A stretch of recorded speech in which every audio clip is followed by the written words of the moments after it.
ಒಂದು ಪೋರ್ಟ್ರೇಟ್ ಮಾಡ್ತಾ ಇದ್ದಾರೆ ಬಿಜೆಪಿಯವರು. ಅದು ಅವರ ಮುಖವಾಡ, ಗೋಮುಖ ವ್ಯಾಘ್ರಗಳು ಇವರೆಲ್ಲ. ಒಬ್ಬ ಮಹಿಳೆಯನ್ನ ಒಂದು ಸದನದಲ್ಲಿ ಈ ಮಟ್ಟಕ್ಕೆ ಮಾತಾಡಿದ್ರೆ ಅದನ್ನ ಅವರ ಬೆನ್ನಿಗೆ ನಿಂತ್ಕೊಳ್ತಾರೆ, ಪ್ರಶಂಸೆ ಮಾಡ್ತಾರೆ. ಯಾರಾದ್ರೂ ಒಬ್ರು ಅದನ್ನ ಖಂಡನೆ ಮಾಡಿದ್ರ? ಒಬ್ರು ಯಾರಾದ್ರೂ ಅದನ್ನ ಕ್ಷಮೆ ಕೇಳಿದ್ರ?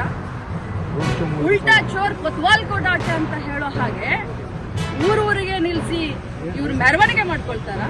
ಏನಾಗಿದೆ ಅವ್ರಿಗೆ ಗಾಯ? ಎಷ್ಟಾಗಿದೆ ಗಾಯ? ಎಷ್ಟು ಹೊಲಿಗೆ ಬಿದ್ದಿದಾವೆ ಅವ್ರಿಗೆ? ಪಟ್ಟಿ ಸುತ್ಕೊಳ್ತಾರ? ಏನು ಬೇರೆಯವ್ರ ಕಣ್ಣಿಗೆ ಪಟ್ಟಿ ಕಟ್ಟದೇನಂತ ತಿಳ್ಕೊಂಡಿದ್ದೀರಾ ನೀವು? ಸಿಟಿ ರವಿ ಅವರೇ, ನೀವು ನನಗೆ ಆ ಪದವನ್ನ ಬಳಸಿದ್ದೀರಾ, ಅದರಿಂದ ಇವತ್ತು ನನ್ನ ಮನ ನೊಂದಿದೆ. ಆದ್ರೆ ಇಂಥ 100 ಸಿಟಿ ರವಿಯನ್ನ ಎದುರಿಸ್ತೀನಿ. ನನ್ನ ಎಷ್ಟು ಜನ ಮತ್ತೆ ಜನರಿಗೆ ಏನು ಹೇಳಕ್ಕೆ ಇಚ್ಛೆ ಪಡ್ತೀರಾ ಸರ್?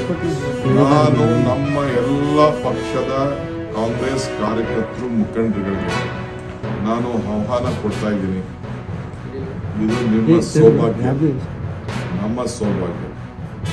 125 ವರ್ಷ ನಡೆಸುವಾಗ ನಾನು ಇರ್ತೀನೋ ಇಲ್ಲೋ ಗೊತ್ತಿಲ್ಲ.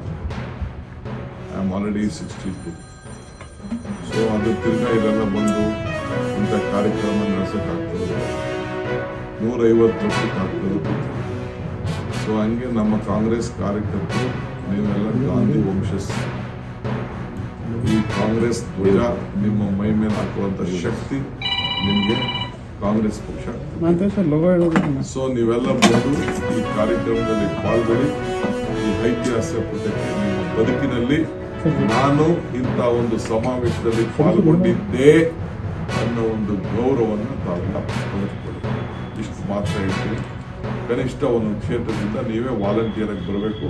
ನಿಮ್ಗೆ ಯಾವ ವ್ಯವಸ್ಥೆನೂ ಇಲ್ಲ. ನಿಮ್ಮದೇ ಗಾಡಿ, ನಿಮ್ಮದೇ ವಾಹನ, ನಿಮ್ಮದೇ ಊಟ, ನಿಮ್ಮದೇ ತಿಂಡಿ. 5-6 ಗಂಟೆ ಆಗ್ಬೋದು ಪ್ರವಾಸ ಬೆಂಗಳೂರಿಂದ ಸುತ್ತಮುತ್ತ. ಬನ್ನಿ, ಪಾಲ್ಗೊಳ್ಳಿ, ಇತಿಹಾಸ ಪುಟಕ್ಕೆ ಸೇರಿ.